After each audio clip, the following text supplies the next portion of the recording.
వరిసేలు అడిగినాయి నీరు దాపెరైతేడాని పత్తి సేలు అడిగినాయి నెత్తురు జల్లెరైతేడాని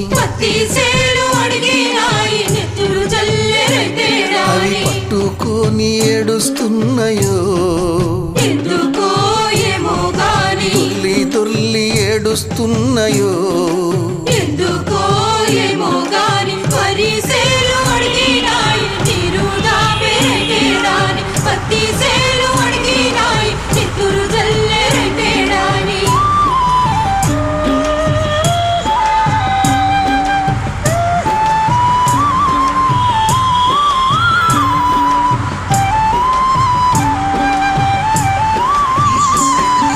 జొన్న సేలు అడిగినాయి వెన్ను పూస